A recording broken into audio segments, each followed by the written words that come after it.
Good evening, pilots and mercs. Today we're going to be going over the second part of Amaris Civil War, Collapse of the Star League Part 2. So I didn't get to all of it last time. I do apologize. That has been a bit since the original video. Yeah, we're just going to get into this. It's going to be a long video as is. I'm looking forward to it. You're looking forward to it. Everyone's looking forward to it. Grab your snacks, grab your drinks, and let's just get into this. Let's roll the film. Alrighty, this is where the video picks up from. Mostly, I think it's like tad bit. There we go. Okay. Battletech, Mechwarrior lore, the Amaris Civil War.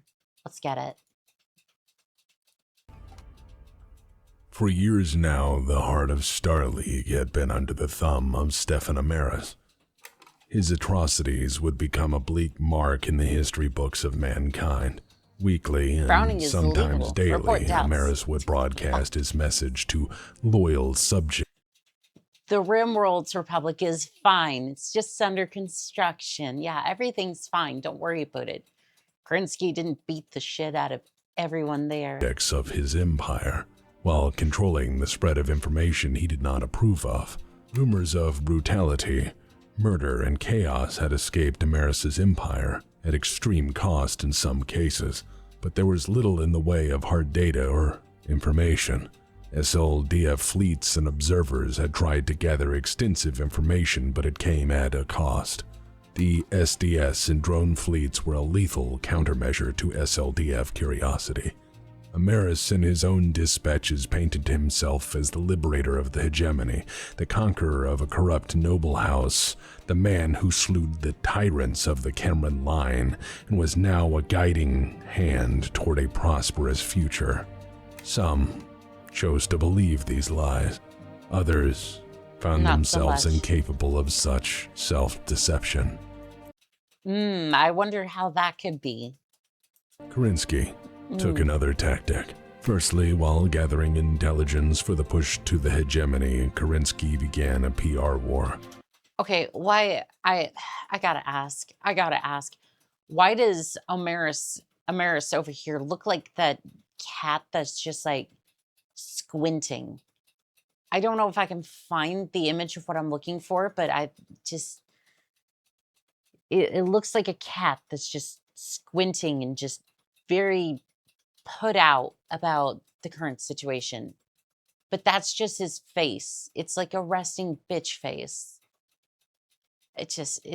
Publicly, he thanked the great houses for not aiding Amaris in his criminal actions.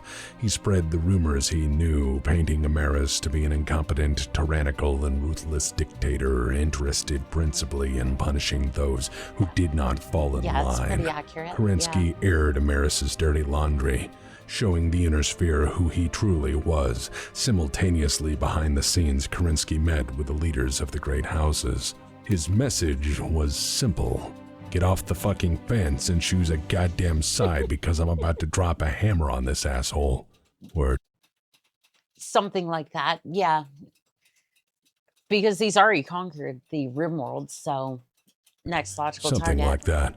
Their response was mixed. The lords made a laundry list of excuses for their failures to support the general up to this point, to include inevitably the threat of Amaris conquering them if they played sides. One by one, however, they agreed to give the general some support, some in the form of supplies, some in the form of intelligence, some in the use of bases from which to stage for invasion. Needless to say, it was significantly less than full support for Krinsky's cause, but it was at least not support going to Amaris. Surprisingly, help came from a different avenue. After the general went public, addressing the need to put down the tyrant Amaris, Krinsky found a wave of volunteers. Soldiers, sailors, marines, aerospace jockeys, and Solaris fighters, all from house militaries, began to arrive, often with stolen equipment. Totally AWOL, these units pledged to follow the general in order to set things right. Many of these men and women felt their own To all my Solaris jockeys out there, good on you for helping out Krinsky here. Good on ya. Houses had been incredibly dishonorable in not helping the general and so set things right by their own hands. Kerensky didn't turn them away and organized them into volunteer corps. By the time the invasion begun, he had 36 fucking regiments of them. Operation Chieftain, the invasion of the Terran hegemony, was launched July the 14th, 2772. The painstaking retaking of the Terran hegemony systems from Okay, this is completely unrelated to everything, but what is up with the names? I'm sorry. This is completely unrelated. Like last episode, we had what was it? Way up here, anywhere, nowhere, a point, just Somerset. Like just what is this? Adix, Adix. Anyway, we're moving Amaris on. would ultimately cost millions of lives and several years. The RimWorld's military, realizing their own homes had been destroyed and occupied, realizing that their homeworlds were now fighting each other for territory burning or unlivable, made every effort to fight to the bloody end. There was no retreat for them, for Amaris's plans had never included fight an angry Russian tooth and nail for the future of the Inner Sphere. For those foolish enough to surrender, Amaris's political troops would kill them first. This was a grand defense in depth conducted across the hegemony, with the aim being to draw the SLDF into a war of attrition and slowly grind them to dirt. Kerensky's plan was expensive in manpower and equipment. The terrifying space defense systems had to be overcome, and even with extensive intelligence gathering from hidden fleets, clandestine operations, and even reports flying in from the hegemony from various insurrection groups, it was to be a bloody affair. Kerensky's SLDF had been honed into a... He's been preparing for the last, at least, 15 years, at least? 10 to... Like, at least the last 5 to 8 years, while Kerensky was trying to recollect the SD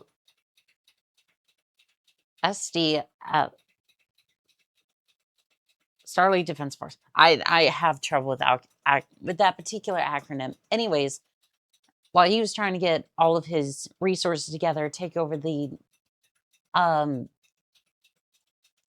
periphery, yeah, he was going to be building forces there, and had been for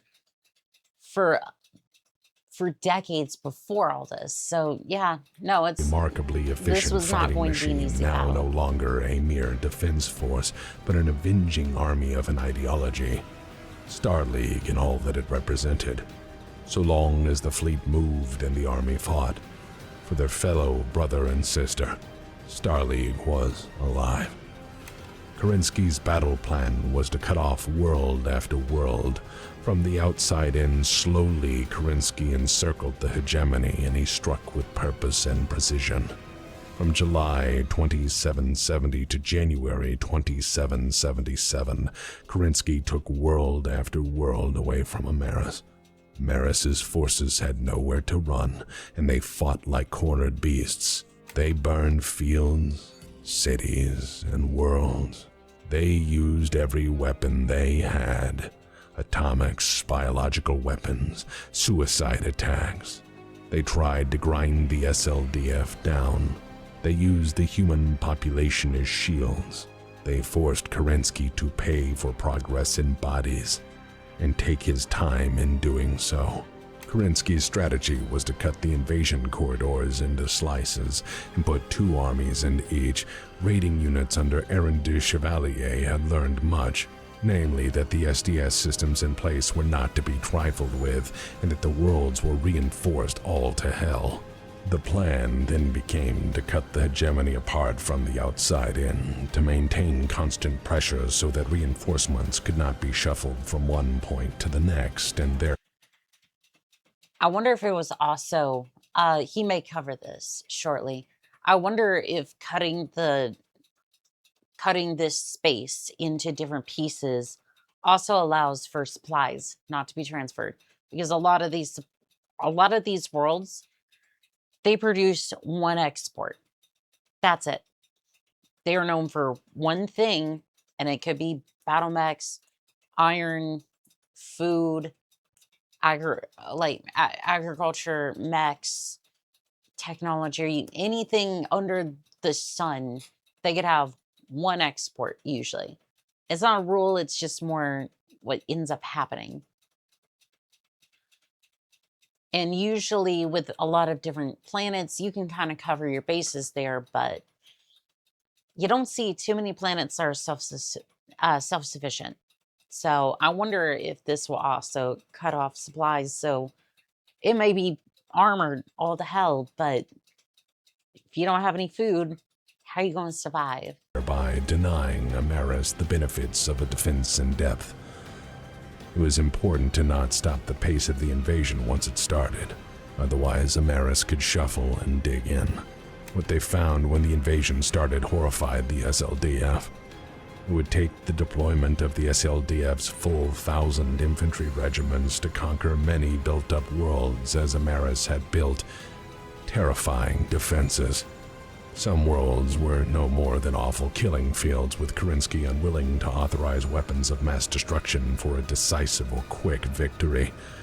When the local forces were defeated, infantry divisions earned their keep hunting down hegemony security forces, pro-Amaris paramilitaries, and brainwashed citizenry, afraid Amaris would punish them if they didn't fight the SLDF. The pace of the conflict made Kerensky fully aware that this would not end easily. He sent in forces to set up legitimate judiciaries to judge and punish those who assisted Amaris' regime and its many excesses. He sent in the SLDF Logistics Corps, now well trained to strip useful materials to replace his stockpiles, and he ordered garrisons left to ensure that the chaos of the Rimworld's Republic collapse would not repeat in the hegemony. Kerensky arrived, conquered, and left functioning governments and infrastructure in his wake. This was not a blitzkrieg to tear down a government. This was a true liberation. Which is one of the rarest things you will ever see in the history of any universe. For example, no, you know what? I don't even think I need to say it, actually.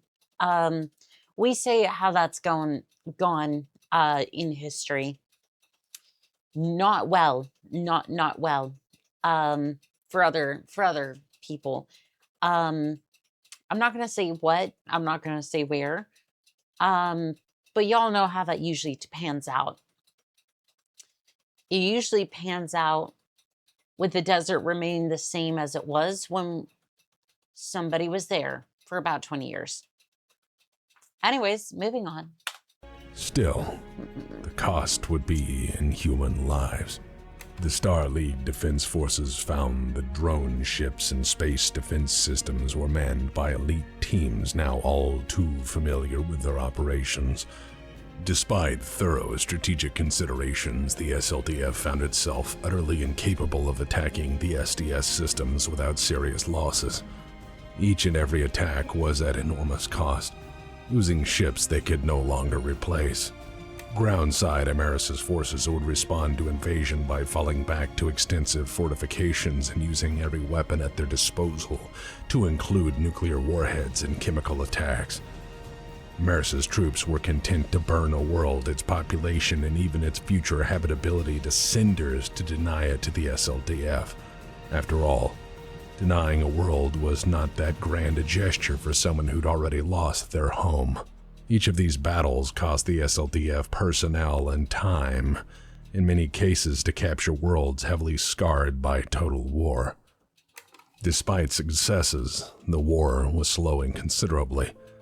By 2774, the operation was grinding to a halt. They'd conquered 100 worlds, but the pace was slowing exponentially. Total casualties were at 10% across the SLDF from the start of this campaign, significantly higher in systems guarded by SDS systems. No matter their strategy, planning, or talent, the pace of invasion was slowing. Often enough, the SLDF encountered horrific conditions among the population which they then had to safeguard and look after, eating into shrinking supplies. Garrisoning these worlds depleted manpower, and taking care of a population was a further complication. But Kerensky saw it as his duty, and did not shrink from it. Further, Amaris' troops had now formed the opinion in mind that the best sort of shield was human, and forced civilian populations into internment camps, booby-trapping them thoroughly so any who ran or were careless died in a messy fashion. This was how Amaris' men often managed to fall back, by throwing civilians and hostages into the mix and leaving the SLDF to solve the moral quandary. The SLDF was almost a... This is what happens when you fight a literal madman. This is not... This is a man who has thoroughly lost his mind, and now you have a bunch of people who are morally and ethically stripped to fight battles in ways that are just not at all what any normal, rational government should do. But breaking point. Anyway. Until Amaris made a rather fateful decision. He ordered abandon what he considered to be indefensible worlds without SDS systems or, to his taste, extensive fortifications. He pulled his forces back and reinforced what he had, concentrating his armies into what were already supremely reinforced defensive positions with years of enhanced fortifications. The SLDF quickly jumped on these undefended worlds, glad to gain ground with no loss of fleet resources. Unfortunately, even with this new gain of ground, it was there that the invasion hit a snag. Losses to ships and personnel were piling up. Surviving in newly functioning Star League bureaucracy was having massive issues upkeeping Kerensky's forces. Further, the massively reinforced SDS systems were nearly impenetrable. The war had destroyed cities and populations in the crossfire. Millions of people were starting to call for the general's head for the destruction he had wrought up to this point. Many more millions were dead and cold in the ground. Kerensky decided to halt the campaign while the SLDF rested. There would be no fighting for months as new bases were built. Supplies were stockpiled, forces rested, weapons repaired, and the problem of the SDS systems yet to be overcome. This would be an opportunity for the SLDF to regroup and prepare for the final push to Terra. Worlds began the slow process of healing, doing their best to overcome massive infrastructure damage. Soon, Kerensky had another issue. Fucking Kurita.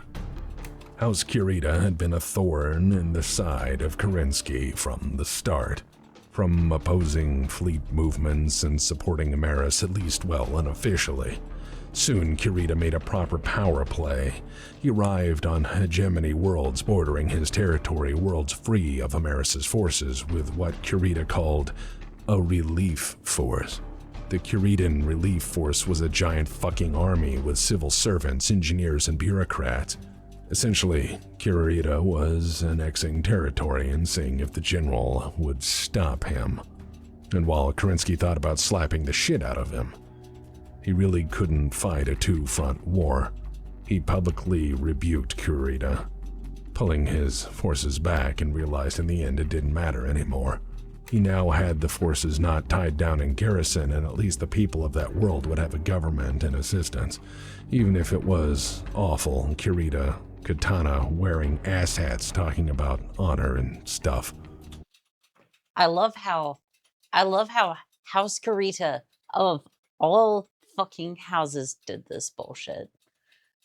Like, of course, it wouldn't be any other house. Like, the only other one that I could think of that would try this would be House Liao, but to be fair, they're just kind of annoying to deal with sometimes. They're not, I don't think they're straight up evil. I think they're just kind of pricks, if that makes sense. Like, House Kurita would absolutely just murk you for whatever reason. House Liao, you don't trust them, but I don't think they would pull anything like this. I don't think so anyways. I doesn't seem quite up their alley, but like it's the only other one I could think of really that would do this. But you know, if anyone's gonna try to expand their borders, it'd be them. Kerensky couldn't afford to deal with the Kurita bullshit at this time. He was thankful he could bring his forces to fight instead of garrison duties. Realizing that Kerensky wasn't going to drop 50 megatons of Russian whoop-ass on them, the other houses soon followed suit, annexing parts of the hegemony for safekeeping, humanitarian reasons, or whatever bullshit they could offer for the land grab. Okay, so everybody just started land grabbing. Okay. Yeah, that kind of makes sense, seeing how the houses are today. That kind of makes sense. Only House Davion was upfront with Kerensky, saying that they'd take the worlds off his hands in exchange for full support militarily, logistically, and to some extent financially. You know, I may have my issues with House Davion, but at least they were honest when they showed up and said, we want some worlds, here's some support. You have yourself a deal. At least I can give him props for that. When Kerensky stuck that deal with Davion, houses Liao and Steiner followed suit. Kurita didn't, though, because Kurita is an asshole and will always... And they will always be assholes, which is why I will always, like, which is why I stole a Kodiak from them. The first chance I got. It was a long time ago. It was fun. It was a mission for Mechwarrior 2. Well, technically I stole it from the Draconis Combine, but at least nobody was going to be there to talk about that. Story for another day. Let's move on. Always be an asshole. Prove me wrong. With resources now flowing into the SLDF and garrisons now free to assist in the final push toward Terra, events would soon take an interesting turn. January of 2775, Kerensky's extensive intelligence services became aware of a disturbing new development. Amaris's forces would exfiltrate a world, stripping it of its resources, and then setting it alight with nukes before leaving. These worlds... Scorched Earth. They're committing scorched earth, trying to get every last piece of infrastructure they can and then glass it. Honestly, madman, yeah, that makes sense. Were abandoned and destroyed to tighten Amaris's defenses further, but also to deny staging points for Kerensky. Being that he was not a monster and genuinely gave a shit, this set Kerensky into action. Amaris in the past had used nukes defensively, like one might use a fly swatter, but it was always against the SLDF, or the SLDF and anything near it. Nukes are nukes after all. However, at this point, Amaris was intent on creating a huge problem for Kerensky at any cost. Kerensky sent 12 Army Corps forward to immediately land on those worlds, and what he found horrified him. Amaris had turned his nukes on civilian populations. As his men evacuated worlds, they bombed cities, fields, and factories so that Kerensky would have to move in, save, and take care of an irradiated, starving population. And as a tactic, it worked. Amaris knew Kerensky's character. Amaris was playing to Kerensky's guilt over causing the casualties he had thus far. Kerensky's savior complex required him to intervene, but Kerensky did so smartly. He involved the great houses for two reasons. One, they wanted the territory and didn't care if the planet was a little roughed up. Two, Kerensky wanted them to see firsthand how fucking crazy Amaris was. They took the territory and the lesson. Amaris would have zero possibility for assistance from outside, other than... I honestly love how Kerensky played this. Because he's absolutely right. The houses have to kind of look and go, this is what the crazy fishbach looking thing. I don't know. I don't know how you would describe Amaris. Like, just this crazy man is doing to these worlds. Look upon it. Does that look sane to you? No. Maybe we should not support this at all. What he currently held. There was, however, a glimmer of good news in all this mess. When Kerensky liberated Nirasaki, he found a place a very bad way. The world was nearly ruined. SLDF forces saved what and who they could, but they found a certain place had been thoroughly ransacked by Amaris during the occupation. The Nirasaki Computers Collective had been on the forefront of artificial intelligence, and when Amaris took over the SDS and automated drone systems, he ransacked their offices, deported their lead researchers to Terra, and burned everything and everyone he couldn't take.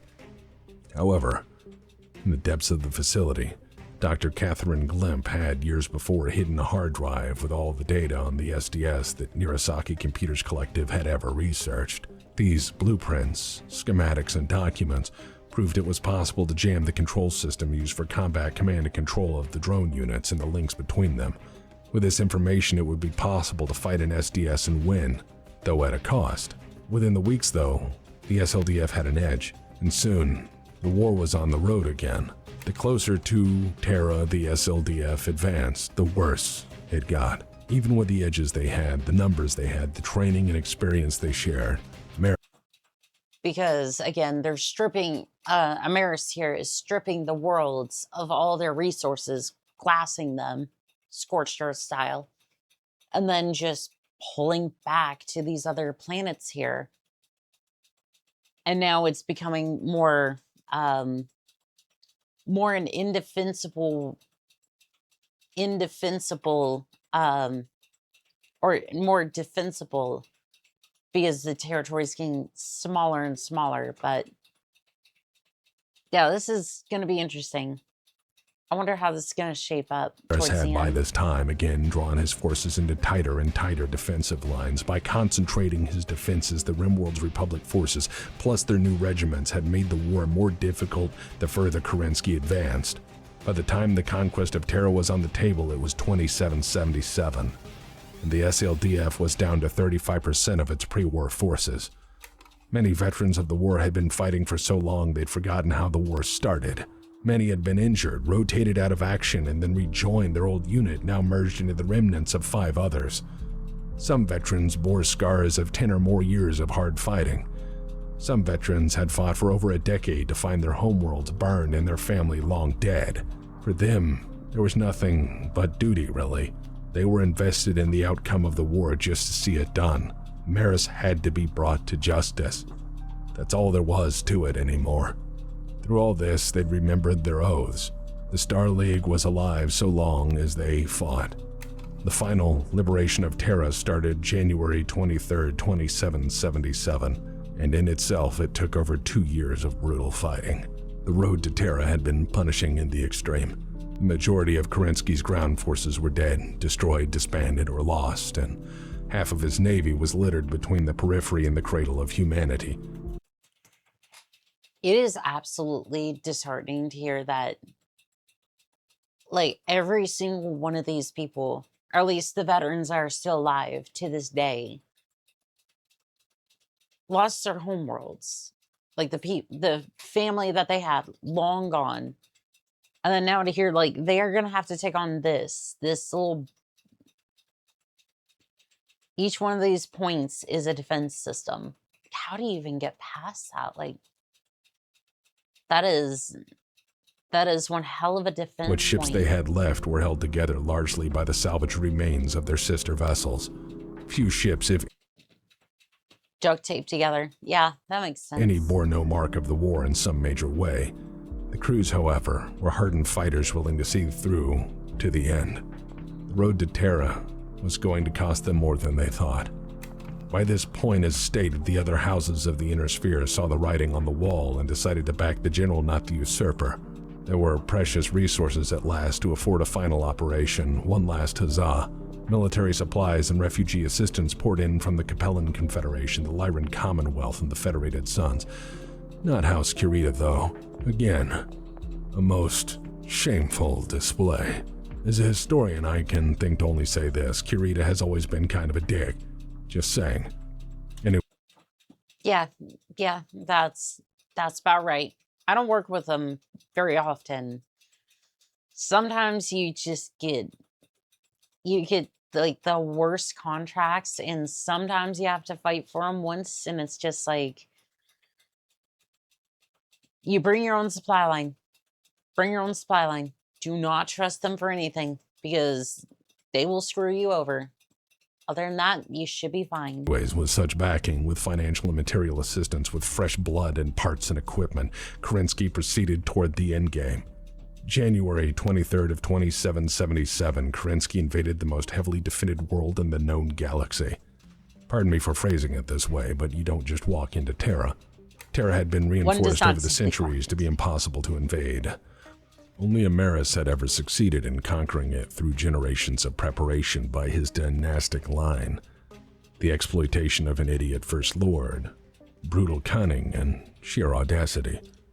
Terra had been turned into a jewel of an interstellar empire by the Golden Age and the wealth of Star League, and then reinforced by a government that saw defense spending as a great way to create jobs and create peace of mind. And these weren't just the greatest space defense systems ever made. No, they were now manned and operated by people who had spent years training for this. They were manned by people who had nothing to lose, and were more than willing to go down in a blaze of glory. Let's touch on these obstacles to assault before you could even land on Terra. First issue was the space defense systems. These were enormous battle stations guarding the jump points. I'll talk about the KF drive and jump ship someday, but let's just say this. Most, if not all, traffic into a star system comes from the jump points located at the zenith and nadir points of the star, where you will find the jump stations. Around these jump stations in the Sol system, the Terran wing of the space defense systems had built enormous battle stations ready to beat the brakes off anyone who jumped through. Anyone who's played EVE Online would probably recognize this as the classic old-school gate camp, salt harvesting included. Further in the Welcome to Murder Station. Enjoy your stay. system, there were enormous batteries and defense systems located on Luna, in stations around Terra, and on the ground. Further, there was the single most expensive and advanced drone ship system ever built. Okay, what's a drone ship? Alright, imagine a warship weighing many thousands of metric. That's an egg. That looks like a Union dropship, but I'm assuming that's the drone ship. Tons. Now imagine it's completely filled with computers designed to detect and murder intruders. Fill it to the brim with weapons and armor. Then, since it's not filled with meat bags, keep in mind it can maneuver and fly like a goddamn missile. Also, what? These sound amazing. However, these things probably cost more than an entire planet at this point, so... Since it's not filled with mouth breathers, it can take a tremendous amount of damage and keep fighting. Lastly, these were directed and driven by thinking AI that had no compassion, knew no fear, felt no pain, and were willing to do anything to accomplish its objective, protect Terra. There were 250 of these fucking things waiting in the Terran... 250 of the... How do you even begin to... You know what? We're about to find out, because yeah, that's gonna be rough. System. They were on active patrol, they were ready to respond, and instantly set to attack at the first sign of trouble. They were so adept at their job that SLDF scout vessels had to routinely pop in to observe from out in the Oort cloud to avoid being absolutely murdered by... Yep, so you just pop into a cloud real quick, do some scouting, and then book it out of there, because the eggs here, 250 eggs, are about to the drone systems. And that's murder. Not the best part. Amaris had even ordered the enormous sunshade protecting terraform Venus to be moved and used as a giant sun laser. Yes, Amaris had gone bonkers and become Dr. Evil at this point. The fragile... What? I have done some interesting things to... I've done some interesting things to mechs. This is on a different... No, I'll have 2 of what Amaris is having. I need to have I need to be in the mindset, at least somewhat the mindset, of how bonkers, like Dr. Evil, this thing was, in the way that this was built, because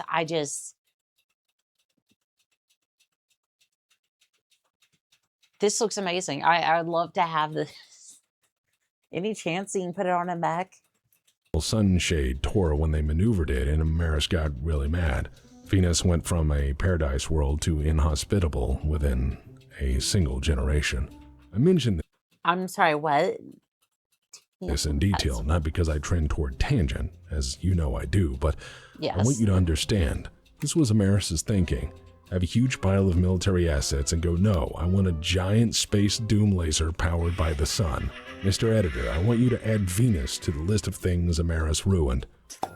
Thank you. Yep, at this point, that is a long list. Freedom, democracy, democratic process, bibs, golden corral, public access television, long-standing military traditions regarding honor and serving the state, reasonable agreements on limitation of nuclear weapons. I mean, the Ares Convention didn't even really fix that. Seattle, the Cameron line, Richard Cameron's face, wearing a bathrobe to work, inner house political balance, reasonable battleship displacements, and Venus. What else is Amaris going to ruin today? Closer into the system, there were extensive service batteries located on Luna and stations surrounding Terra and, of course, on the planet itself. Batteries designed to eliminate any approaching fleet on their own through massive, accurate fire at standoff range. Now, so basically a BFG, BFG 10,000 just pointed directly, in this case, off the side of Venus. Not Mars, but Venus in this case. Once Kerensky was past all these space-based problems, if even he could manage that, he would have to invade Terra itself. Each and every major city on the planet was fortified and manned by fanatically loyal divisions willing to die for the self-crowned emperor. They'd seen their homeland disappear and realized there was nothing left to fight for but Emperor Amaris. After all, escape was now impossible. Amaris had long kept his elite, most fanatical, and most talented divisions close to home. He drilled them endlessly for a situation just like this. Kerensky had spent a long time thinking about this day. He'd been left for dead in the periphery and then rose again to conquer it. He'd made peace with the periphery, fought a civil war, conquered the Rimworld's republic, conquered the Terran hegemony, bypassed and overcome 1,000 challenges up to this point. He'd beaten defenses engineered to be near unbreakable time and again. He'd kept the SLDF together, gave them purpose, and led them to victory after victory, but he'd never given in to being a monster. No matter the losses, no matter the blood spilled, he remembered his oath. Through his strength of will and the strength of his forces, he remembered and honored their oath. He wasn't just a general at this point. He was Starleague, and Starleague was in town for the big show. Even after all he'd suffered, he didn't act in anger upon the eve of invasion. He offered Amaris a single chance to lay down his arms and surrender, and for him to be treated humanely with the promise of a fair trial. But for Amaris, losing a home, losing a nation. Oh. Yeah, that was never going to happen. Also, what I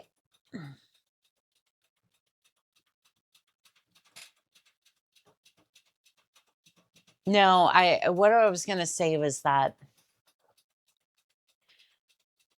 like, even to this, like, 2-hour, like 3-hour video, I think this doesn't understate the gravity of years of deployment that it took to get up to this point where you have the showdown between these two. Like, for me, it's like,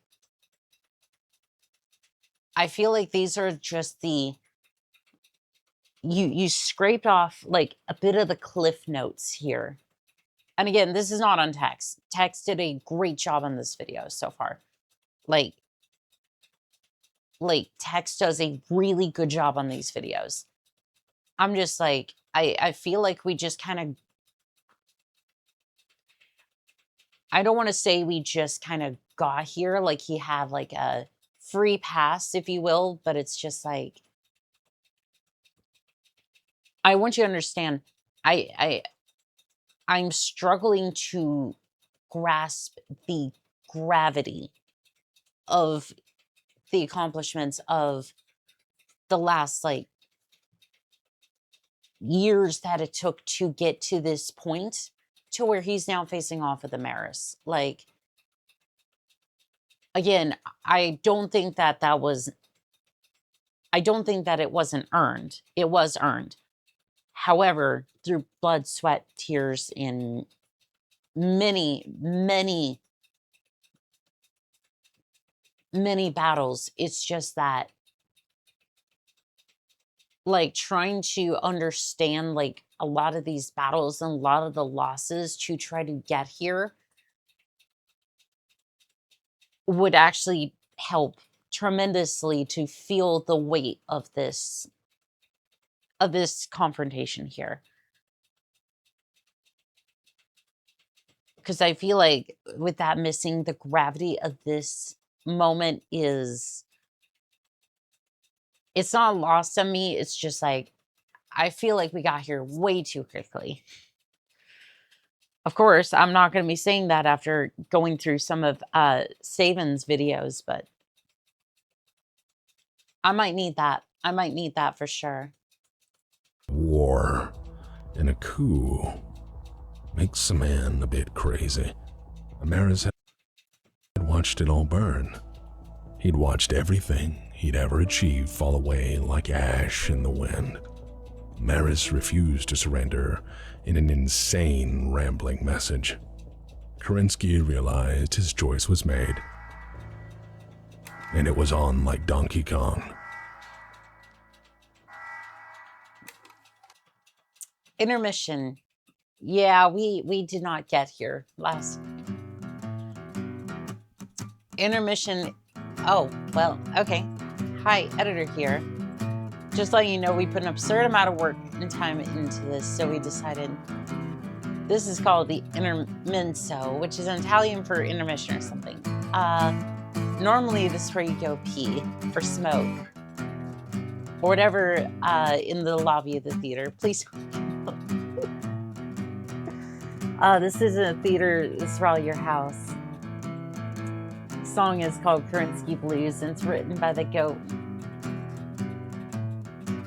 Oh, well, this is full.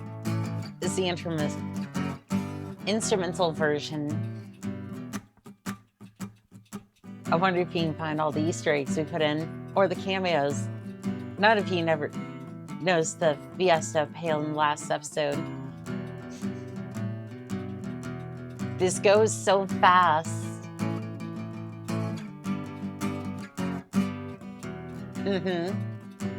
So you're gonna go to IMDb.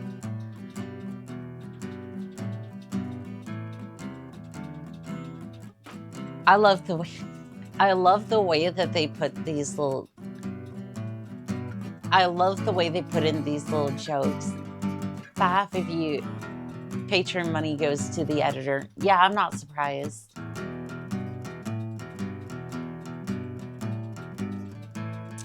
Funny, Tex has a master degree with honors. Good for him. His Twitter is used, however, mostly for shit posting. Fun fact, Tex used to be a whiskey critic. If you bring it up, he gets... I won't. I won't bring it up. I won't.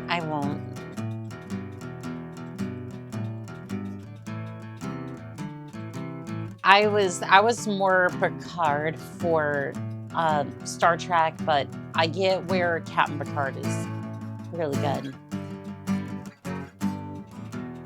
Steiner Scout Squad was written by text but translated. Okay,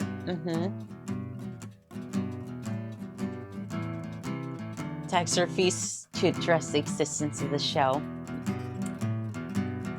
Tex has been on fire more times in his, a couple times in his life. Damn. Okay.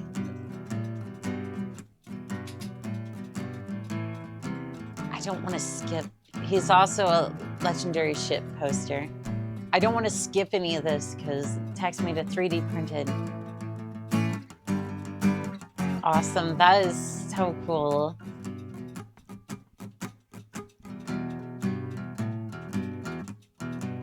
I understand about the Epic Store. Yeah, no, I get that. Several people are... That's probably a bad idea. No shoot. Oop, movie starting again. We'll see you later, editor. Step 1 was to destroy the orbital battle stations guarding the jump points. For Kerensky, it was a welcome challenge.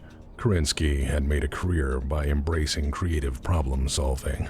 Kerensky took 20 jump ships loaded to the gills, carrying between them a sum total of 60 dropships. Each dropship was stripped of weapons, packed with extra armor and craploads of explosives, and then autopiloted into kamikaze attacks en masse to destroy the stations. And there was the god... Yep, that'll do it. Yeah, that'll do it. I love the creative thinking. It works. Damn drone fleet to worry about. If they converged on the drop points, Kerensky would be cut apart piecemeal if his forces arrived. 2 ships cannot occupy the same point in space, so jumps would have to be staggered. If the fleet arrived one by one, they died to the drone ships and their firepower defending the jump points. So, at this point, a sacrifice was needed. Volunteers from the SLDF Navy formed a separate flotilla, and they jumped to a dangerous pirate point in system, an act risking misjumping into God knows where. This flotilla had one objective: pull the drone fleet away from the jump points and take as many as they could with them. And so they did. The Star League Drone Task Force went down like screaming banshees, cutting a swath through the drone fleet. Warships, kamikaze drone ships cut the fleet to pieces. The Star League Anti-Drone Task Force hammered the drones at any range, ramming when weapons failed, sacrificing themselves for their mission. The debris field from this battle stretched half the solar system. In the end, the SLDF Anti-Drone Task Force died a glorious death. I know I chuckle, but just it's the way that he says this. This is incredibly sad. However, the way that he says it is making me chuckle because the way that he says it, when weapons fail, they would kamikaze, just ram into other battleships. It paints a cool scene. This is because of the way he's narrating it. That's what's making me laugh. Not this. This is a horrible state of affairs for Star League Defense Force, and then nobody cares about Amaris or his drones. Each and every ship burned to cinders by thinking machines. However, their sacrifice brought Kerensky an opening.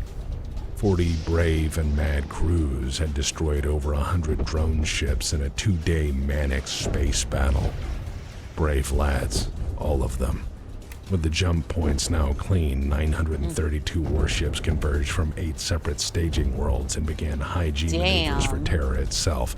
This was insane, because again, jump points are fixed and there are well-established safety protocols to prevent people from landing on top of each other. No one had ever before, and no one has ever since tried to jump a fleet this size into such a small area. But these were extraordinary times. Jump safeties were overridden, and standard protocols thrown away.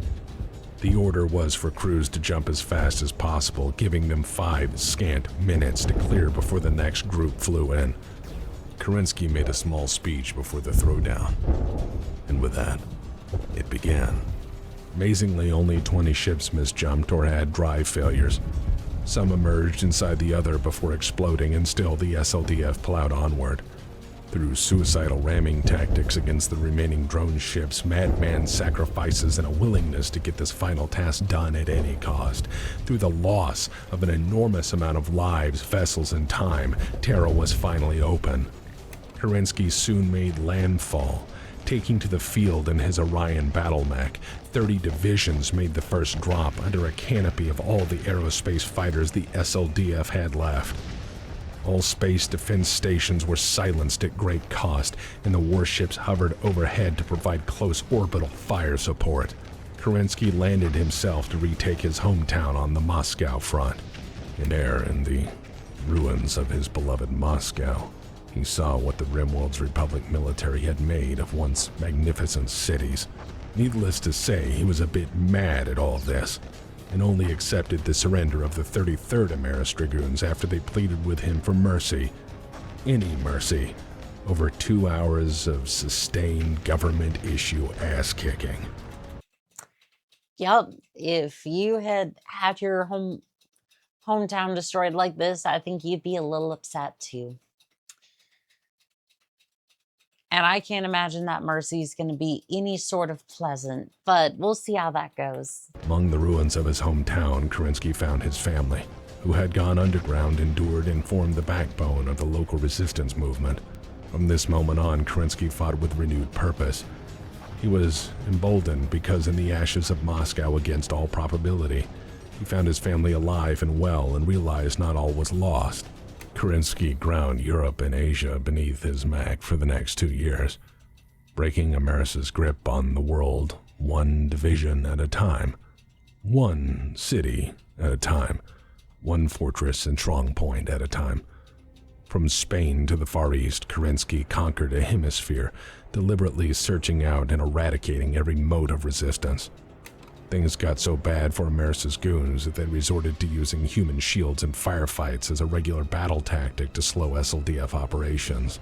By the time Kerensky was ready to deal with Amaris proper, the war on Terra was years old and the planet extensively ravaged from sustained combat without any quarter. Amaris was using any means to slow the SLDF down, with battlefield nuclear ordnance being increasingly common. Yep. Again, you're dealing with a madman, and at this point, he doesn't like his neighbors, and he's going to blow them up to smithereens. And this is what the clans were trying to fight for, by the way. Again, that's years down the road, and we're not even close to that yet. But Amaris was in North America, and Kerensky hit it with landings in Mexico and Alaska. He'd done his best to spare civilian casualties, but now was the time to end this madness. Now was the time to end Stefan Amaris' reign. Now was the time to capture Amaris and bring him to trial. Enough had died. Kerensky took the lead himself. It should be noted that the defense of North America might have succeeded if it weren't for Amaris being a goofy bastard and utterly mad at this point. The SLDF was beat to hell, and Amaris' goons were fighting like mad bastards from extensively well-prepared defenses. Amaris insisted on taking control of the defenses personally, and by the time the capital was surrounded, Rimworld's units were using mass suicide attacks to drive the enemy back at any cost. When Unity City fell and the SLDF marched in, Amaris had fled. As the SLDF slowly approached Amaris' last fortified holdings in North America, there was a pleasant surprise. While surrounding the last of Amaris' holdings on the Imperial City, SLDF patrols encountered a bare handful of hardened survivors. In heavy radiation gear and looking quite like mad wasteland warriors, from the irradiated hellscape of cratered occupied Terra emerged hardened freedom fighters, among them Elizabeth Hazen and Colleen Schmidt. They identified themselves as the ghosts of the Black Watch, and they had a modest request. No, not these scouts again. It's always the Black Watch. It's always the Black Watch. Ugh. It's good to see them again. I just, wanted a piece of the action. As it turns out, you can't kill the goddamn Black Watch. Nukes are merely inconvenient. Through the coup and the brutal realities of the occupation, the Black Watch had been reborn as the ghosts of the Black Watch and had dedicated their entire energies of every waking day to fight Amaris at every possible turn. Their chief occupation for the better part of a decade had been vengeance upon the usurper. In order, so far they had survived nuclear bombardment, hunter-killer task forces, assassins, and all the mercenaries hired to make them go away. For over a decade, Amaris had been haunted by the sound of bagpipes in his distant memory, and further memories of satchel charges narrowly missing the opportunity to delete him. For 10 years, Amaris had worried about the possible survivors and had sent his best operatives again and again to wipe them out, and one by one the Black Watch had put them all in the cold ground. And now, on the eve of the endgame, they reappeared to serve once more. They provided Kerensky with incredibly detailed intelligence, noting exact pro-Amaris divisions and operatives, their location, strength, patrol routes, and habits. They'd prepared for the liberation by causing chaos as only they could. And for their last request, they wanted back in the SLDF to take to the field once more and help finish the job. Kerensky said yes. The legendary Black Watch mounted up and from there on out participated in the final SLDF military operations to bring Amaris down, serving as a furious sledgehammer force and leading the weary SLDF through its hardest fights. It is my opinion that these legendary warriors appearing at this very critical moment gave the SLDF that last, necessary push to see this through to the very end. In a sense, they represented the greatness of the SLDF, never backing down from a challenge, taking betrayal and even nukes with a laugh, and always coming back for another dose of glorious justice. Through this, the Black Watch would have their vengeance done. The only thing left was to take Amaris down. Oh boy, here we are. Amaris had fled to his imperial palace deep in the secluded Canadian wilderness, guarded by a final garrison. The final operation was Kerensky, his right-hand man, General Aaron de Chevalier, and members of the 26th and 328th Royal Battletech divisions. The last major battle of Amaris' civil war ended with Kerensky kicking in the front door of Amaris' palace with his Orion Battletech and demanding Amaris' surrender. And Amaris did. And with that, the war came to an end.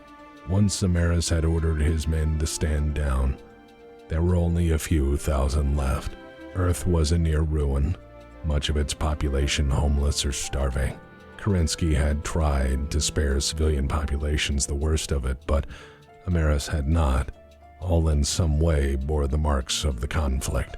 After capture initially, Kerensky was keen to treat Amaris and his family with respect due as they were still royalty, and laws applied regarding their treatment.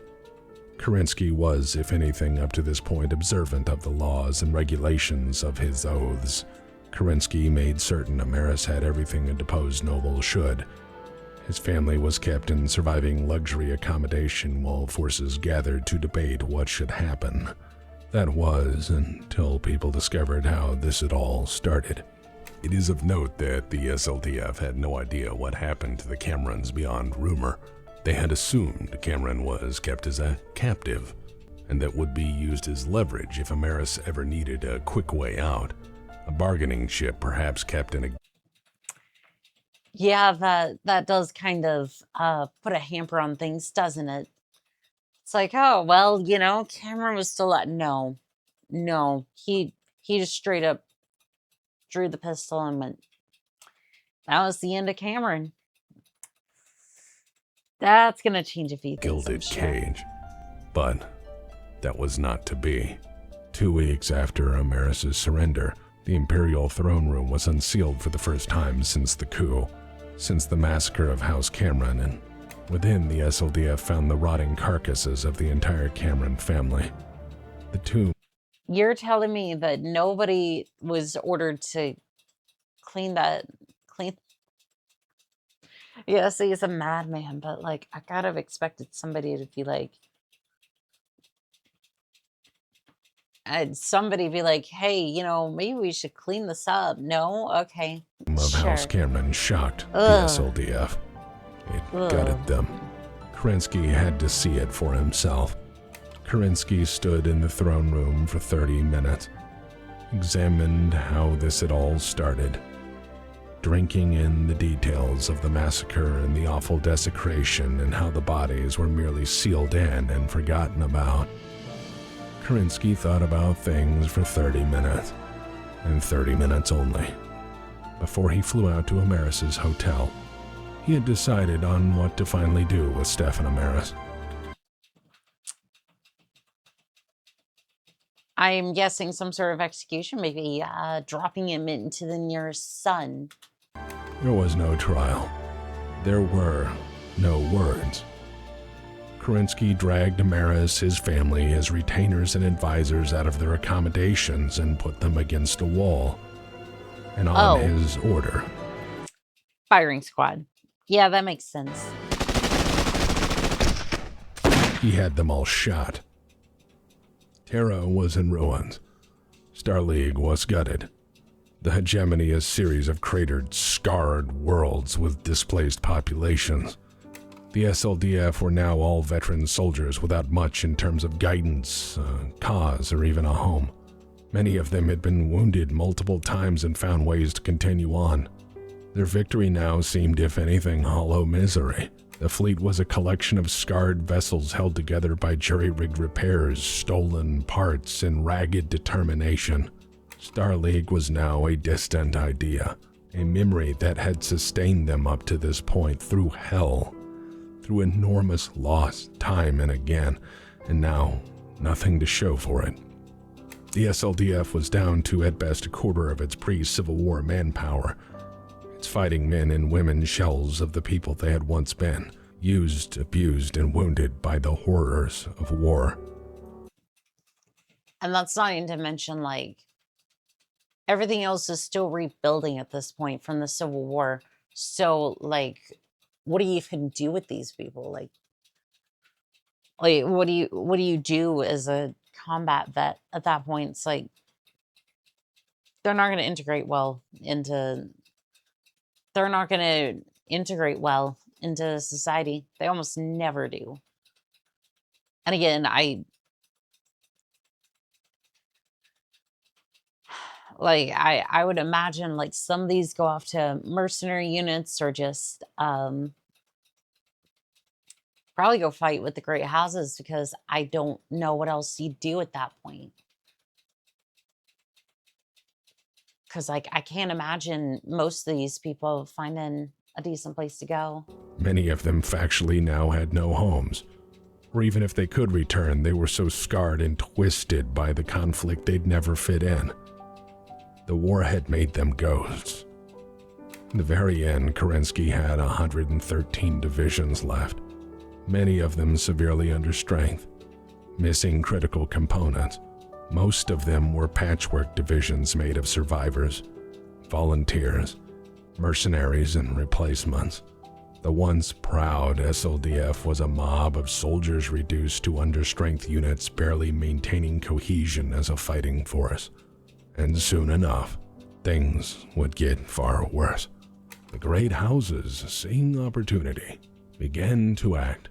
They would occupy the remaining hegemony worlds for their own good, and soon assembled to decide a new First Lord. Yep. We know where this is going. It's probably not going to go very well, and everyone's going to be like, No, I should be the succession lord. No, I should be the succession lord. I should be the first lord, excuse me. To the point where, well, you have 4 succession wars trying to figure out who that's going to be. But shh, that's spoilers. I think, maybe. Who knows? After the fall of Terra and the death of Stefan Amaris, the Council Lords of Star League made their first decision. They stripped Kerensky of his command responsibilities, the title of Protector and all that entailed. Soon after, they began to squabble for power as there was no rightful inheritor of First Lord. Each lord in turn would claim the title of First Lord for themselves and agreed that the council would be dissolved by the lords on 12th of August, 2781. And with that last act, Star League was dead. What's odd was they basically just threw Kerensky out. Like, if it wasn't for him, Amaris would still be. The first thing you do, yep, you were great, you were wonderful. Now get out of here because we don't like you. What fun. General Aaron de Chevalier, Kerensky's right-hand man, immediately proposed Kerensky overthrow the House Lords and restore the Inner Sphere without their petty bickering. Yeah, no. At this point, with what little forces they have left, it's not even... It's not going to turn out any better than Amaris, and they just don't have the forces anymore. Like, you have a patchwork left over from Amaris, so Amaris General de Chevalier told Kerensky the SLDF was with him and was prepared to strike, to overthrow the unworthy House Lords and solve the succession crisis with the might of the SLDF, to bring an end to all of this madness once and for all, to lead them into a golden age, with worthy leadership steering humanity toward a bright and noble future. And Kerensky said no. Kerensky refused because he would not turn his guns on what he'd sworn to protect. In fact, Kerensky spent the next few years trying his hardest to reconvene the Great Lords, traveling extensively, trying to get refuge for the displaced millions, trying to desperately to rebuild the hegemony, trying to desperately restart Star League, its bureaucracy, its systems of governance. Kerensky visited the Lords to try to get them to come together, to agree on basic humanitarian principles, and above all, continue the Star League he had fought so hard for, its ideologies being something that sustained hope. And one by one, the great lords of the Inner Sphere told him to fuck off. All of this didn't faze former General Kerensky. He was... And that's the issue. Everyone wanted to be either the first lord or just basically dissolve the damn thing, so that way their house can be the top. Which makes sense, but unfortunately, well, that's not really going to go all that well. Now an old man who'd fought his whole life for something that they'd just signed away. He fought on, still for what he believed as what he saw as his duty to never give up. But soon, he became alarmed in discovering that the great houses were each preparing for war, to absorb the hegemony in totality, to split it up like spoils and then duke it out amongst themselves for supremacy. In doing so, they were intending to poach the remaining Star League Defense Force to bolster their now rapidly growing house armies. And that was the final straw for Kerensky. It was too much. When a few war-weary units began to defect to the growing house militaries, and with the portent of war growing daily, Kerensky made a plan. He was going to pick up and leave. Kerensky brought his idea to the sole surviving Star League bureaucrat. Jerome Blake was the head of SL Comnet and desperately trying to fix the damaged HPG network. He was so respected for his impartial reputation and integrity that in 2780, he was offered the position of Minister of Communications of Star League, a nation that now didn't exist. He was the last vestige of the old regime, the last bureaucrat, the last Starleague official. And it was something he really didn't even notice because he was trying to reinstate the first circuit of the HPG network at the time.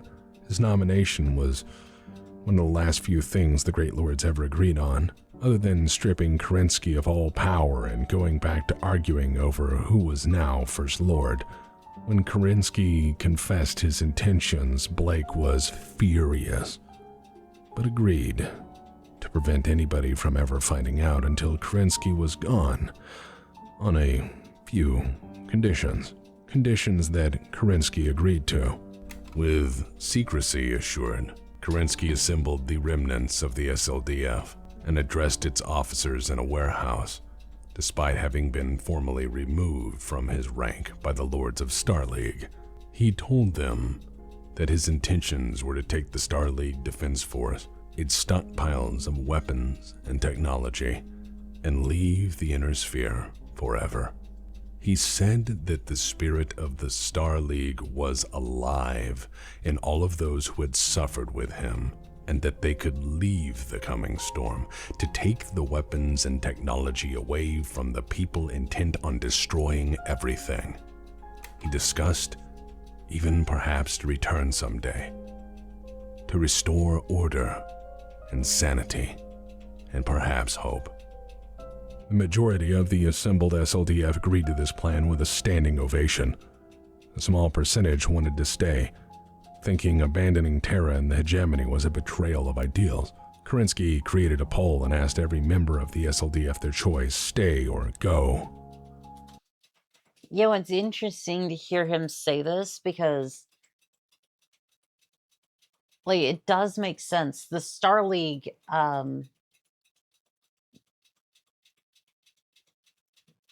like, yeah, as long as the Star League, like, as long as they take their stuff with them, it's like you might control the planet, but you don't have, like, yes, you have the planet, but you don't have the Star League weapons, technology, data, anything like that. So, yeah, you don't really have much. You have a planet, and that's about it. I mean, sure, you can find some of the weapons stockpiles, but other than that, you're not going to find too Almost much. 80% sided with Kerensky, and unlike Amaris, this vote was legitimate, and so they planned to run. Run far away off the edge of the known map, to the deep periphery and beyond. To make this happen, the SLDF more or less stole everything they could. They looted and tore down supply yards across the hegemony regardless of what flag flew over them. Hasty repairs were conducted round the clock in the few reactivated SLDF fleet yards which had survived the war. Military bases were completely stripped. All remaining funds were used to buy supplies on any market. They would not be coming back this lifetime. On 8th of July, the SLDF issued a single word through the HPG network: Exodus. And at that moment, across 50 star systems, the SLDF mobilized one last time and jumped for a brave new future beyond the reaches of the Inner Sphere. Their descendants would later return nearly 265 years later, but that's a story for another time. With Yes, it them is. went the last vestiges of Star League. Some of the bravest men and women of the Inner Sphere. Some of the bravest men and women the Inner Sphere would ever know took part in one last heroic act to save what they believed in by taking their skill set and weapons out of the hands of those who'd used them senselessly. Soon enough, the Inner Sphere would descend into total war over the notion of succession over the position of First Lord. The succession wars would rage for 200 years without decisive outcome. All good things must come to an end. Rather than slam the door shut on all this, I'll tie up a few loose threads, as I'll know you'll want to know. Maybe not all of these threads, because I'd like to leave room for future talks, so let's get down to it. Jerome Blake agreed to conceal Kerensky's movement and departure in exchange for assistance. Kerensky convinced staying elements of the SLDF to protect the first circuit of SL Comnet, to preserve just a notion of Star League and the hegemony from the coming storm. A bastion of the old guard, making sure at least the basics of Star League survived. Blake took it upon himself to preserve as much technological knowledge as possible with the total collapse of Star League, and to further that he knew he had to maintain control of the interstellar communications network he'd spent his life building. By 20... So this sounds like the basis of Comstar. 785, the Star League Department of Communications was renamed to Comstar. Okay, yep, I saw that one coming. Yep, all right. That makes sense. Blake managed to gain the support of the House Lords with the communications protocols of 2787 and soon declared terror. Okay, it just clicked. Blake, word of Blake. Yep, he was the founding member of Comstar. Yeah, I should have seen that coming. Okay, fair enough. I at least kind of understand now. Promising neutrality and communication services to all so long as that neutrality was observed in turn. The SLDF units who stayed to protect his mission became the Com Guards, and Blake's doings over time would become legend.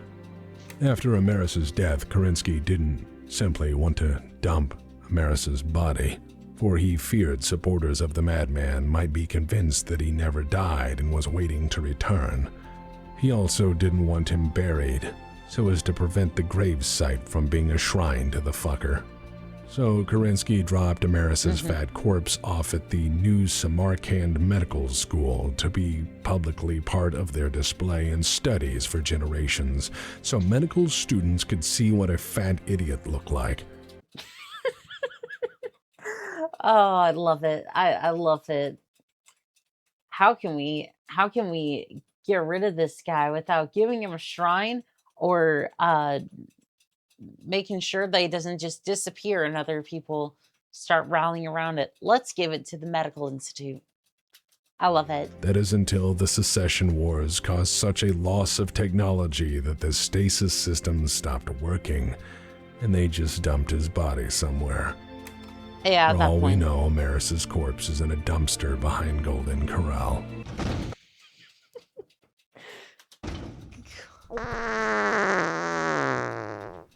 The sole surviving piece of the glorious Black Watch, a battle-scarred, irradiated mech hand actuator, was recovered and displayed by the mercenary unit, the North Wind Highlanders, who would preserve and venerate it for generations to come. They would tell the story of the Black Watch, of their bravery and madness and glory. They would keep the traditions of kilts, whiskey, and murder alive for centuries on. When the Inner Sphere needed a new Black Watch, the North Wind Highlanders formed one, remembering the lessons of the old and upholding them as best they were able. The 3rd Star League Regimental Combat Team decided to stay in the Inner Sphere. They loved the Rosselhog district more than the unknown. When Kerensky left, they lowered the Star League flag and put it away. They also lowered their regimental flag, the Eridani Light Horse, to half-mast in solemn observation. Ever since, at every headquarters they have ever had, they have kept a bare flagpole for the return of Star League. They served honorably as elite mercenaries for generations afterward. They would also eventually form the point of the spear in conquering Huntress and driving Clan Smoke Jaguar to extinction in Operation Bulldog. Smoked Jaguar. Anyways. The 81st Star League Mechanized Infantry Division became the infamous 4th Tau Ceti Rangers, surviving as celebrated mercenaries for centuries, applying their hard-won combat skills for a coin. Yeah, I kind of figured they would become mercenaries. I had an inkling that they were... You don't just exit that sort of life. And cleavage. The 151st Royal Battle Mech Regiment stayed to form the backbone of the Com Guards and would give them discipline, training, and the military credence to protect the order until they were needed centuries later. The Black Watch commander Honey Schmidt's daughter, Colleen Schmidt, survived the war after fighting Amaris as a resistance fighter from her base in the Cascade Mountains. She later joined Kerensky in the Exodus.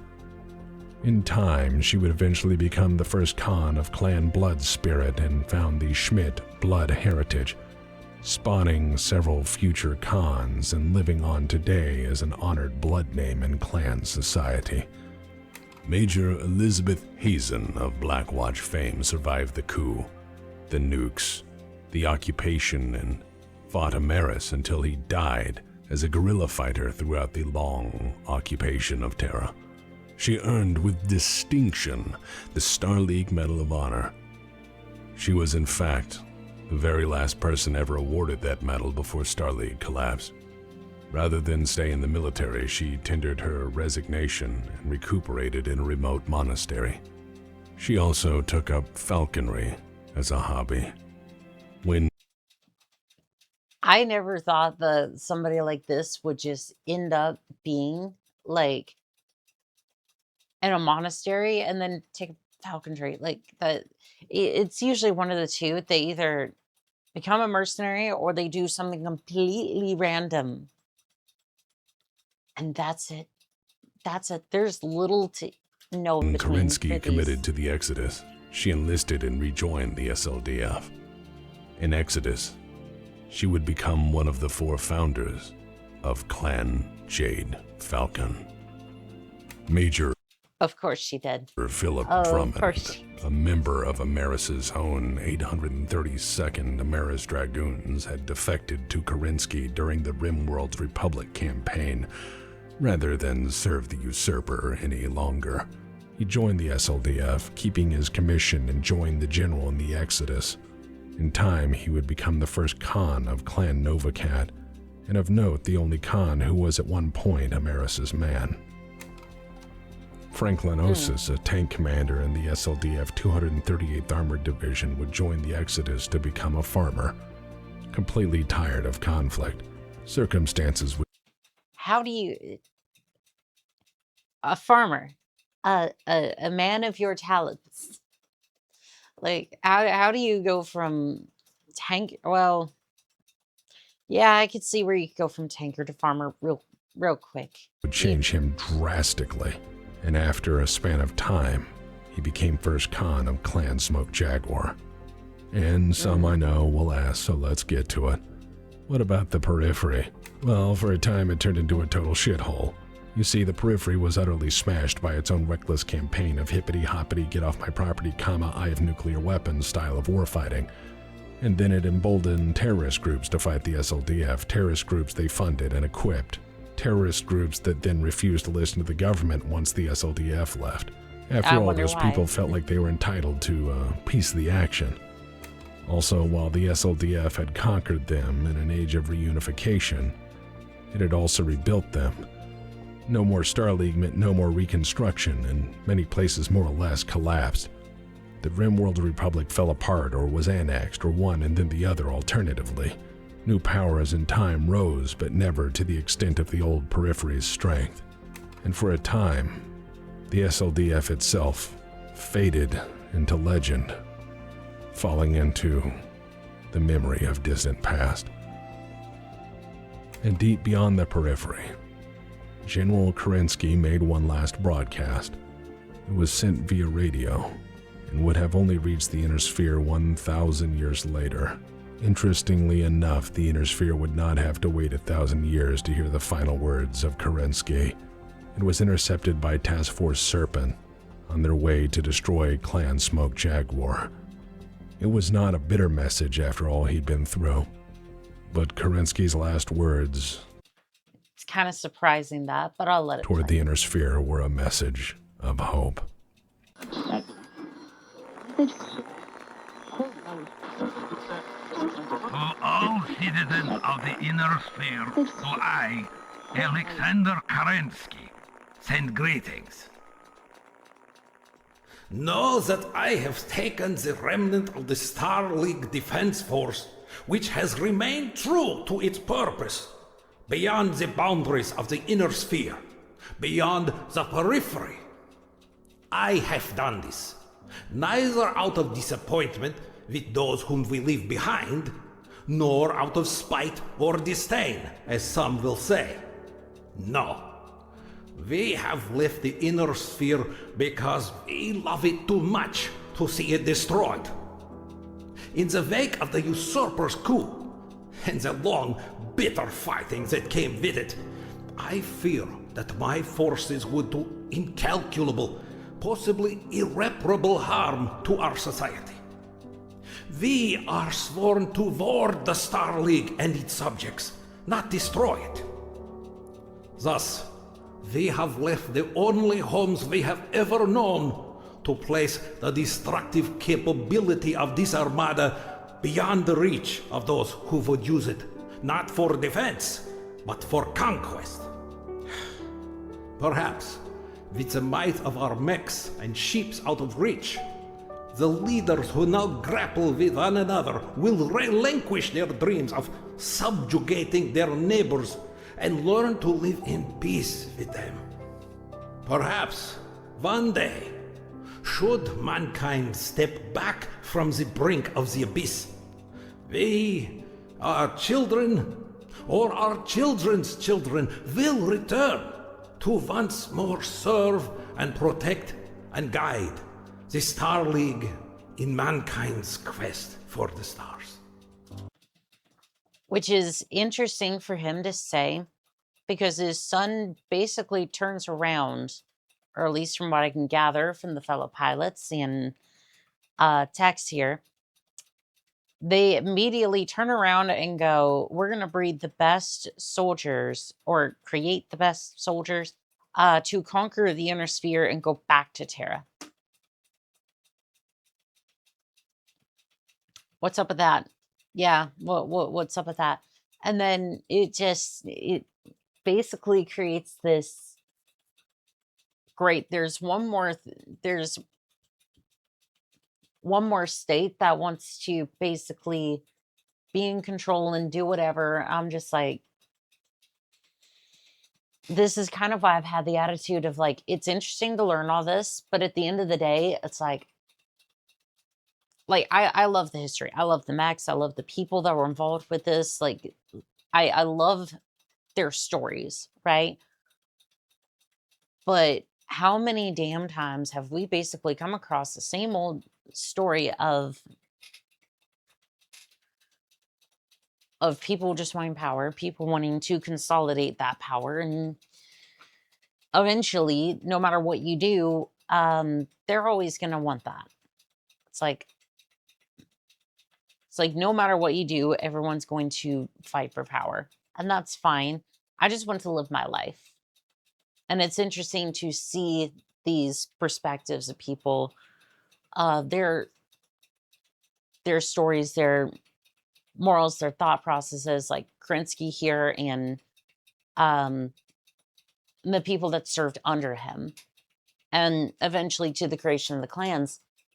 I think it's just kind of saddening to see what the clans turn into, because now I just kind of go, yeah, this is completely not what Kerensky would have wanted at all. And it's like, well, yeah, that kind of sucks, because the clans are going to use that as best they can Farewell. to get to Terra.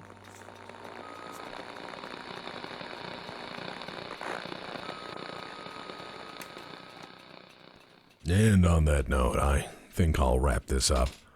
So again, thank you for tuning in. I know there's a lot more I could have easily covered, from the fate of the Dreadnought to the history of the Rimworld Republic to what became of Kerensky and his family. I could have talked about the McKenna's pride, but I may cover all those things in the future, so Please do. for now, let's part ways. I just want to say thank you for your support. Keep in mind, this channel is entirely supported by viewers like you who have opted to give a shit. I appreciate your time and good thoughts and encouragement. They sustain me in some very dark times, and you guys have carried me when I had no hope or want to keep doing what I do, and I thank you for it deeply. This last year has been perhaps the hardest of my life. And you guys have all been pretty fucking phenomenal, so thank you. And well, on a more positive note, things aren't so bad for us mech fans. We're probably gonna get a lot more people interested in this wonderful setting thanks to Mechwarrior 5 coming out and... well, fuck. Well, refund the clock it is. Well, at least some people's hearts are in the right place, right? So look, please hear me and try not to be total grognards toward these new folks. You're gonna see a lot of newbies, and they're gonna annoy the hell out of us at first, but I'm begging you guys, I'm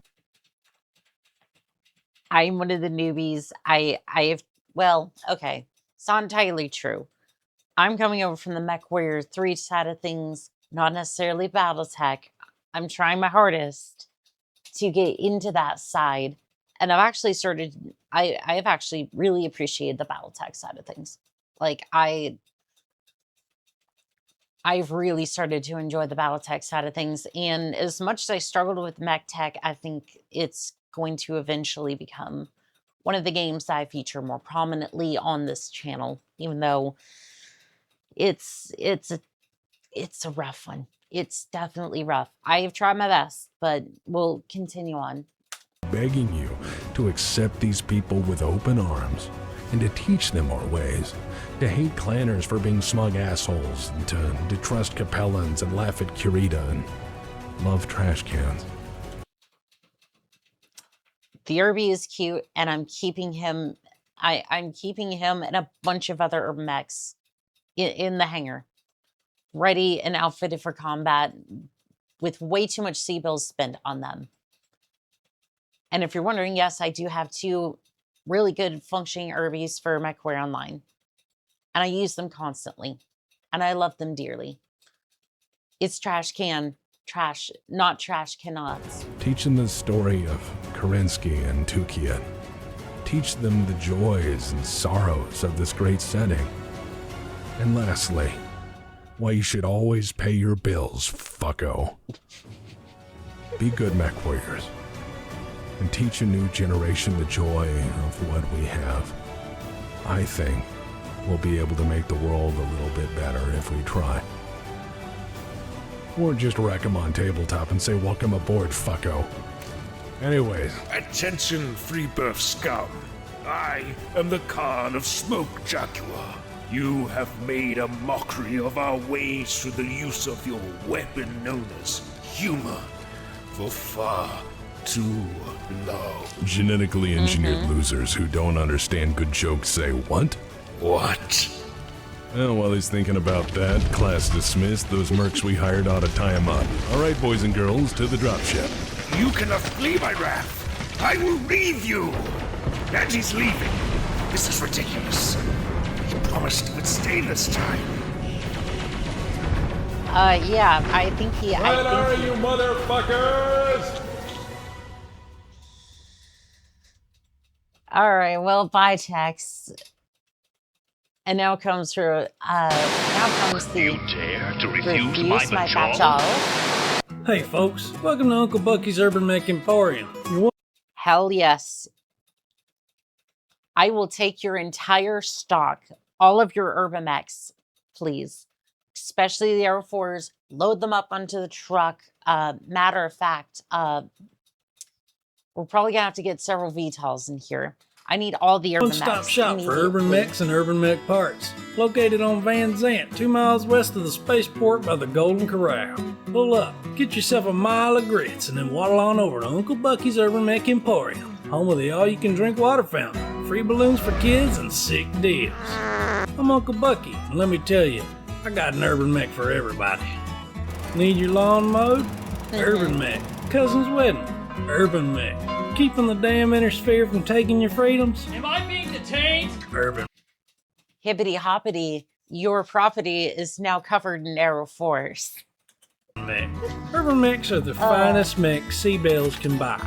We take H-bills too. We take gold, we take germanium, we take fancy and fancy space rocks and stock in most companies. Heck, we'll even trade you an urban mech for an urban mech. We got urban mech accessories. We got urban mech cup holders, urban mech speedometers that go from slow to less slow. We got urban mech massaging footrests, rear view mirrors, and even them fuzzy dangly dice. Heck, we got bitchin' paint jobs with flames, sick ass metal wizards fighting dragons and shit. We got stars I would love these sorts of paint jobs. Yes. and bars. We got no step on snack flags. Heck, we got all sorts of decals, paint jobs, stickers, and whatnot.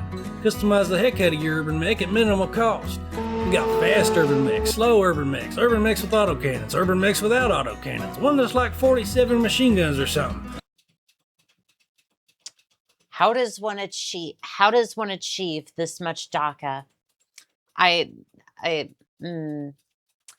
Well, I'm going to be in the mech lab trying to figure out how to put 47 machine guns onto an Irby because yes, I need this much firepower. Please teach me the ways. We got one with jump jets. We got one that only has one jump jet that spins a little. Why? We got an urban mech with and without bees.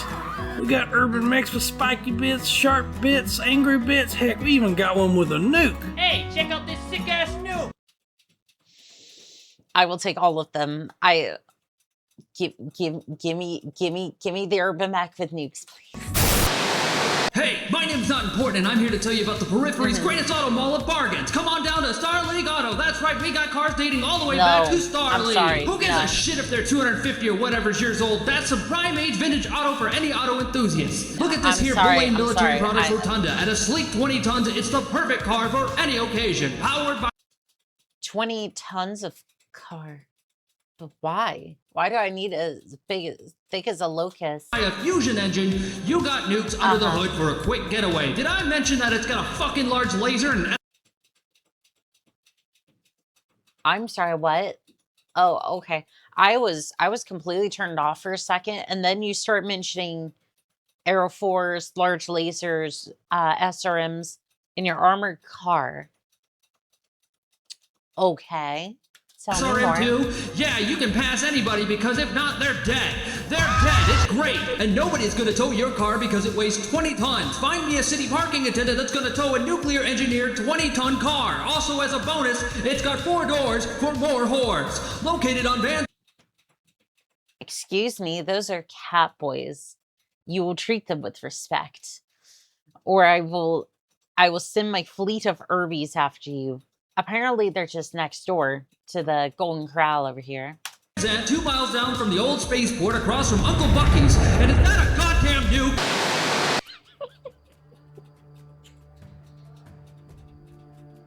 Oh boy, what is the planetary defense? Sir, we have no idea where they came from. Needless to say, the situation is critical. Give it to me straight. Can we spin up enough forces to provide the necessary defense? Hallo, Entschuldigung, ist das der Primär... No, that would be a Steiner Lance. I love how the Atlas is just looking through the windows. Kontrollbunker für die planetäre Verteidigung? No, this is the Applebee's. Hey boys and girls, it's me, Mackie the Comstar Clown, and I've got a message from Comstar! We regret to inform you this is the end of your broadcast day. Do not resist, resistance is expensive. Pay your bills, fucko! I wanted to tell you our new You Have No Choice, because there's literally no alternative service plans. Firstly, we want you to know you have no choice in service providers, so we thank you for choosing us. Well, and with our secure protocols, nothing is secret, boys and girls. By that I mean we read everything. You're welcome. Now, keep in mind, if you thought about ever complaining, remember, we literally own the money and regulate all the mercenaries and the banks within 150 light years of this broadcast. Good luck, buddy! You might be saying we're a shadowy cabal or a techno-religion, and that's really none of your goddamn business! Can't May the blessings of Blake be upon you. pay your bill? No problem. We're also the bank, so we'll just garnish your wages or kill you and acquire your estate. No need to worry. Our meticulous record keeping will ensure that any lingering debt you have will be passed on to your children in perpetuity. Thinking about destroying or damaging our property? Well, go ahead, bucko, and you'll find out what 50 cal feels like on your skin. I was gonna say napalm, but No, for YouTube guidelines, it's not going to allow me to go further on that You one. may ask yourself, how do I know my message will get to its destination? And we're here to tell you, shut the fuck up and cough up the money! Comstar's the trusted name and sole provider for the major houses, Silly Karinsky and his SLDF, the Republics and that fat con guy, and all the major mercenary outfits. They literally have no other choice! But don't take my word for it! Security isn't a concern because you're giving your data to the people doing the spying. By reading this piece of paper, you are consenting to monitoring. Oh man, they got me again. They told me if I read this and said they were not a cult or something, I'd get briefcases of big faces. I love Comstar. They never threatened my family exactly 6 times last year. It only took 6 years for my message to arrive, and when I complained, they only broke my feet. I think that's fair because I got a partial refund. It was a coupon for, like, 2 corn dogs. I saw some white ships while I was out.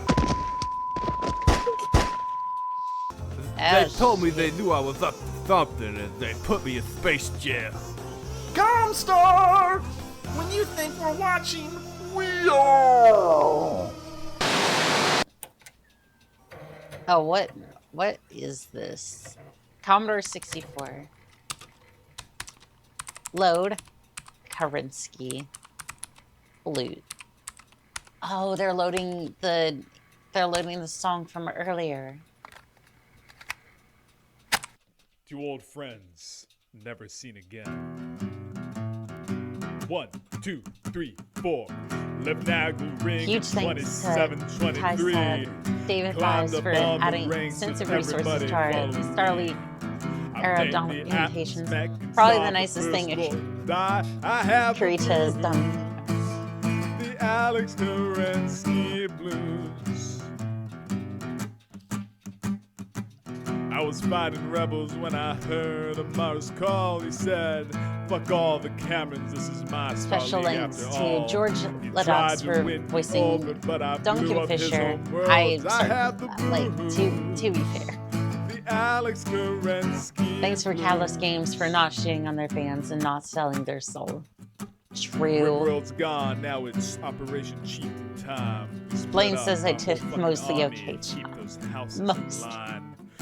Invaded Holy Terror in a hunt. Thanks to Sarna.net for being the best fucking wiki in existence, cited and sorted. They were kind enough to have it. Thanks to Hard. Went to the palace and I kicked down that team door. about Battletech.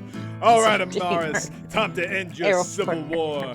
But I found the Camerons dead, so I cut don't worry, I'll Amaris supply into them. shreds. I'll supply I have the blues, the Alex Karinsky blues. This was a great video.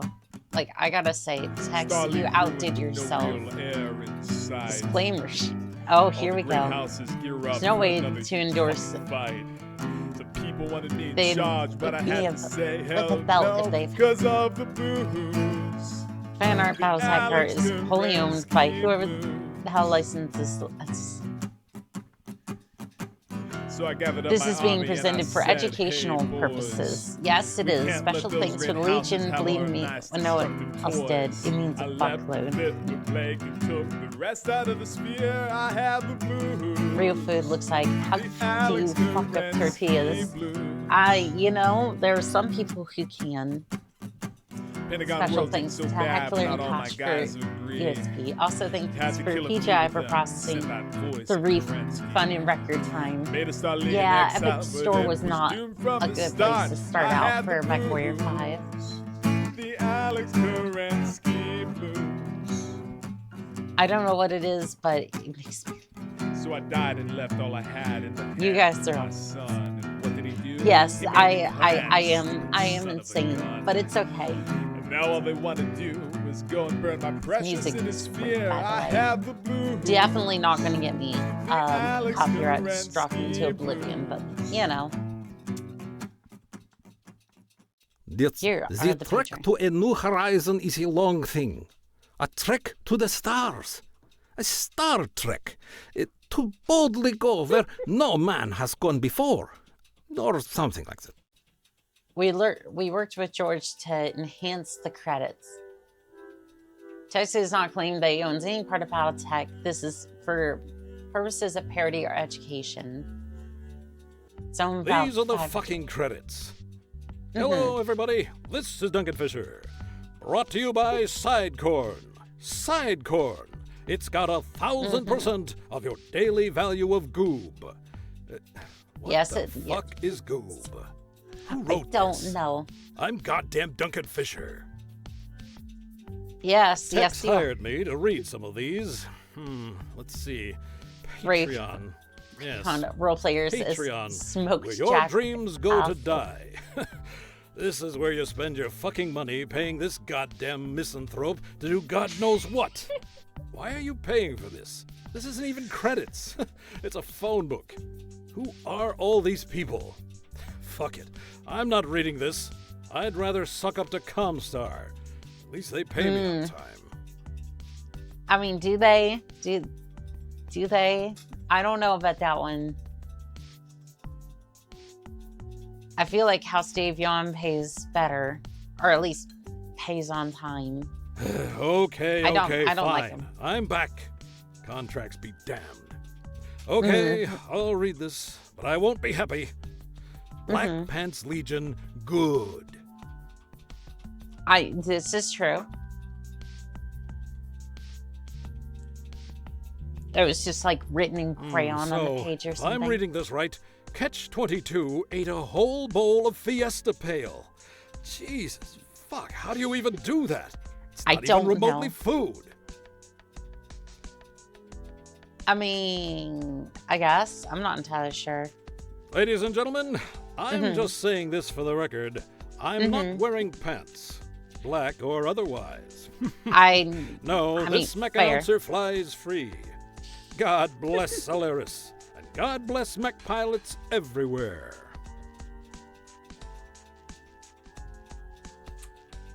Of course, Duncan Fisher. Why does Amaris always go to the Golden Corral? This restaurant is not great. No, it really isn't. isn't. Let you put crab legs in the chocolate fountain. This is truly upsetting. What? No. Seafood and chocolate do not go together. Hi, everybody. I'm George Ledoux.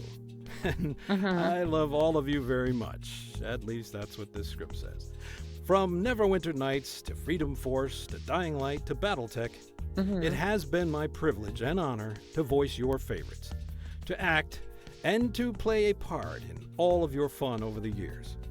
If you need a voice, hit me up. Oh, and Tex thinks I'm not an asshole, if that means anything. That is true. George is a special guy. This is why you should participate in our channel polls. That's what the bell's for. Yes, it is.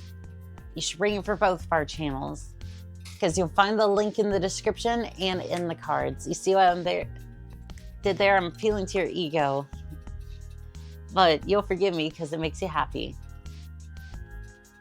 No particular battle. Okay, yeah, the Bushwhacker. Again, the next time he has a poll, I'm definitely gonna bring it up. Well, not in the comments. I want to. I definitely vote for the Bushwhacker if it's there, but I don't know. I will vote for it. Anyways. Located on Van Zant, 2 miles west of the spaceport down by the Golden fucking. This video was amazing. Like, just the way that he goes off about certain topics and kind of rants for a little bit is absolutely beautiful. It was nice to see the Star League finally kind of get on course to where the rest of it was kind of nice to see like the Star League finally going out on its expedition, and then kind of see the succession wars kind of kick up a little bit. It's like, okay, this is where